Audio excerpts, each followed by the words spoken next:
The island nation of Sri Lanka, often called the Pearl of the Indian Ocean, offers a diverse array of attractions within its compact dimensions.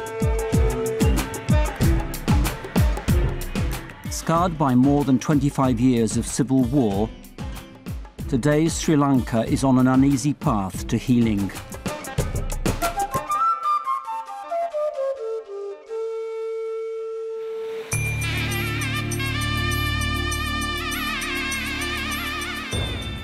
The Democratic Socialist Republic of Sri Lanka is a tropical island in the Indian Ocean just off the southern tip of India. An ancient civilization took root on the island first with the arrival of the Sinhalese from India in the 6th century BC and later Buddhism in the 3rd century BC. The might and wonder of the Kingdom of Sri Lanka developed in the former capital city of Anuradhapura, which maintained ties with the Roman Empire and Europe through its highly prized cinnamon and spice export. The Portuguese, calling the island Callao or Ceylon, colonized much of the coastal areas in the 16th century, pushing the Sinhalese into the higher elevated interior of Kandy. The Dutch took control in the mid-1600s, giving up their rule to the British in 1796, who transformed their colony with roads and rail lines. They established coffee plantations that would eventually transform into tea plantations famous the world over.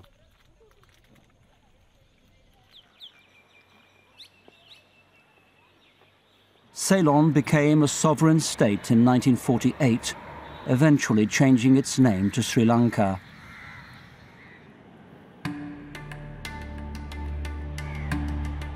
After independence, ethnic tensions would surface when the Sinhalese Buddhist majority asserted its nationalist views through various laws and the mass deportation of Indian Tamils working in the tea plantations. In the face of continued discrimination, Tamil disillusionment grew. A small group, the Liberation Tigers of Tamil Eelam, or the Tamil Tigers, turned violent, demanding an independent state. In 1983, the Sri Lankan army was pulled into a long 25-year civil war with the Tamil Tigers, which claimed as many as 100,000 lives and displaced many others. Today, allegations of massive human rights abuses and war crimes by both sides in the last stages of the conflict remain unexplained. Criticism and investigation into the matter have been suppressed by the government.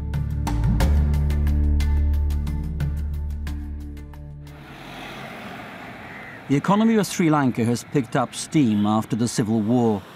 Tourists have returned to enjoy the enchanting coastline and the natural and cultural wonders of the interior lands. Traditionally centered around cash crop agriculture and export of tea, rubber, gemstones, coconuts and various spices, Sri Lanka has shifted to textiles and garments as the country's biggest exports. Remittances from abroad also contribute to the gross domestic product. Although the economic rebound is significant, the predominantly Tamil north and east remain lagging behind.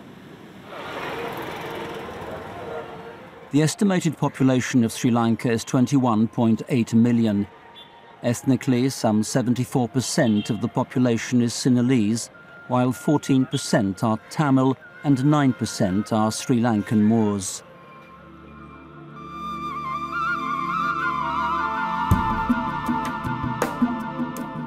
Sri Lanka is the oldest continually Buddhist country in the world.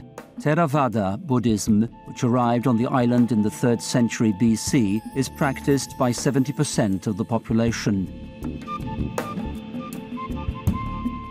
Hinduism is the second largest religion and is practiced by Sri Lankan Tamils, who have been present on the island since the 2nd century BC. The country is in many ways a model for religious coexistence. However, there has been a resurgence of Sinhalese Buddhist nationalism with extremist groups like Buddhu Bala Sena or Buddhist Power Force, which has attacked Christian churches and preachers as well as Muslim communities. Christianity was present in Sri Lanka before colonial times, taking root along Indian Ocean trade routes. With the arrival of the Portuguese and their missionaries in the 16th century, Christianity made significant inroads. When the Dutch took control, they encouraged their own missionaries of the Dutch Reformed Church. The British, in turn, allowed Anglican and other Protestant missionaries to evangelize. Today, about 8% of the population is Christian, with Roman Catholics numbering about 1.2 million.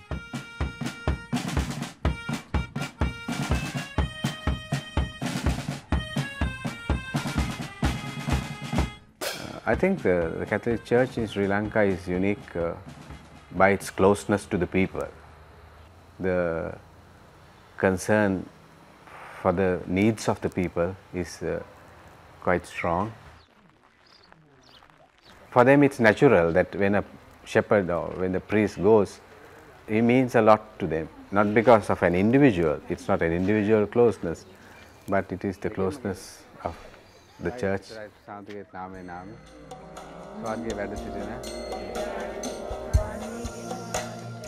Despite its minority status, the Catholic Church has been a vital member of the society in times of crisis. Following the tragic event of the 2004 tsunami, the Church was instrumental in aid distribution and the care of those affected. We were able to react immediately, and we had our own network, and we were able to do humanitarian service to most of these affected people at that time. And the church was really in the forefront in this. The church was very much looked upon for its humanitarian service to all, without any difference of religion or races.